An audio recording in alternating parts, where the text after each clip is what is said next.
Aujourd'hui, j'avais envie de vous partager un document laissé par René Vauthier, réalisateur français, emprisonné par la France à plusieurs reprises, considéré comme subversif pour ses dénonciations de la colonisation. Ces films, souvent interdits, étaient diffusés clandestinement. Cet homme, vrai combattant des opprimés, a passé la majeure partie de sa vie à rechercher des témoignages et des documents mettant en lumière les méfaits des colons et la propagande occidentale justifiant ses crimes sur les peuples africains. René Vauthier, adhérent du Parti communiste, est entré en Algérie clandestinement pour éviter les colons et s'est battu pour l'indépendance de l'Algérie, avec ses documents mettant à mal les déclarations de la France sur l'état de l'Algérie avant 1830. Il a laissé ce témoignage frappant sur les déclarations d'officiers et de ministres français durant la colonisation. Dans ce document, il parle d'un ministre nommé Girard, qui n'est autre que le ministre de la guerre Étienne, Maurice Gérard. Chacun de nous devrait rendre hommage à ce cinéaste pas comme les autres. Voici ce document. C'est Campagne d'Afrique en 1830 par un officier du corps expéditionnaire. Cette terre, qu'on avait présentée comme sauvage et inhabitée, est couverte de jolies maisons de campagne entourées de jardins. Toutes sont bâties sur des hauteurs dont les mouvements onduleux contrastent tout à fait avec l'aridité des côtes de Provence. La végétation y est superbe, et partout des sources et des courants d'eau fécondent la terre. Les fruits y sont en abondance, un grand nombre d'aqueducs amènent les eaux jusqu'à la capitale.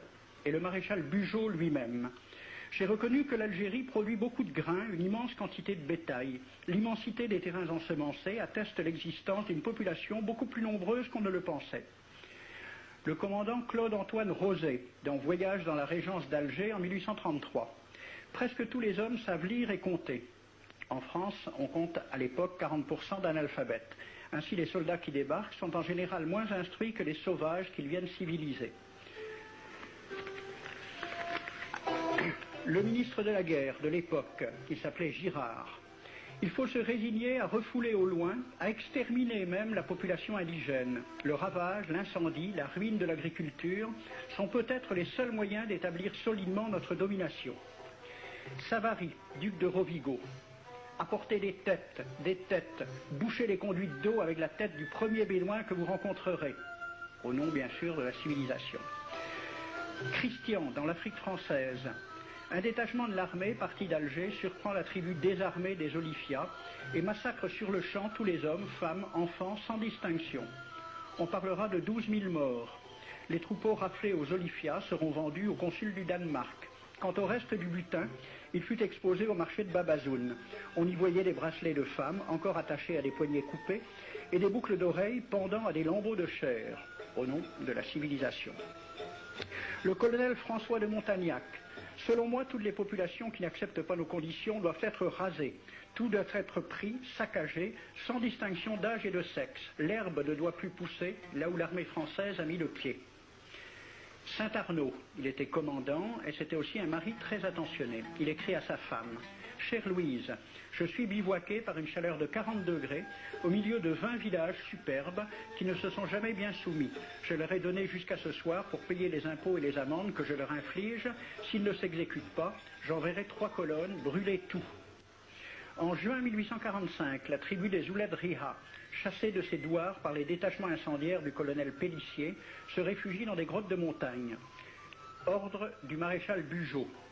Si ces gredins se retirent dans leurs cavernes, imitez Cavaignac aux Béha, fumez-les à outrance comme des renards. Voici le récit d'un témoin, français bien sûr. Voir au milieu de la nuit, à la faveur de la lune, un corps de troupes françaises occupé à entretenir un feu infernal. Entendre les sourds gémissements des hommes, des femmes, des enfants et des animaux, le craquement des rochers calcinés s'écroulant. Le matin, quand on chercha à dégager l'entrée des cavernes, gisaient des bœufs, des ânes, des moutons. Parmi les animaux, entassés sous eux, on trouvait des hommes, des femmes, des enfants. J'ai vu un homme mort, le genou à terre, la main crispée sur la corne d'un bœuf. Devant lui était une femme tenant son enfant dans ses bras. Cet homme avait été asphyxié au moment où il cherchait à préserver sa famille de la rage de cet animal. On a compté 760 cadavres. Le 8 mai 1845, Saint-Arnaud découvre 500 Algériens qui s'abritent dans une grotte entre Ténès et Mostaganem. Saint-Arnaud ordonne à ses soldats de les emmurer vivants. Il écrit « Je fais boucher hermétiquement toutes les issues et je fais un vaste cimetière. La terre couvrira à jamais les cadavres de ces fanatiques. » C'est à peu près ce qu'ont dit les Allemands en massacrant le village d'Oradour-sur-Glane. Montagnac, toujours lui, le colonel. Voilà comment il faut faire la guerre aux Arabes.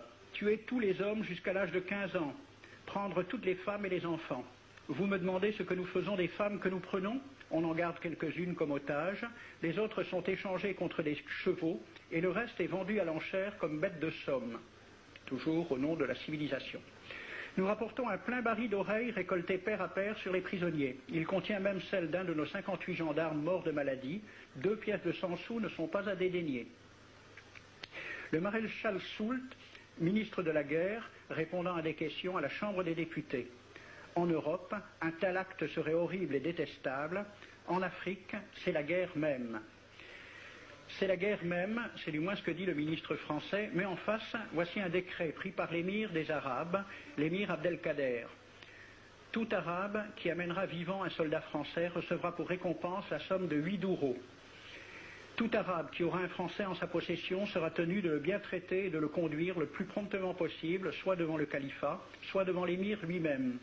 Dans le cas où le prisonnier aurait à se plaindre de mauvais traitements, l'Arabe n'aura droit à aucune récompense. À la lecture de ce décret, question d'un soldat algérien, quelle récompense pour un prisonnier vivant? L'émir répond 8 douros. Et pour une tête coupée, l'émir répond 25 coups de bâton sur la plante des pieds. De quel côté était la civilisation? J'ai donc fait ce film avec les citations et des dessins et gravures qui étaient à la Bibliothèque nationale à Paris. Et j'ai proposé le film à la Ligue de l'enseignement pour qu'il soit projeté dans les lycées et collèges de France et de Navarre. La Ligue de l'enseignement l'a refusé avec cette appréciation. Quoique très correctement réalisé et basé sur des documents indiscutables, ce film va à l'encontre de toutes les idées qui servent de base à l'enseignement de la pénétration française en Afrique du Nord, ce qui rend sa diffusion impossible. C'était reconnaître que l'enseignement n'avait pas pour but l'éducation, c'est-à-dire l'ouverture vers la réalité, mais l'endoctrinement au service d'une idée politique, ici le colonialisme.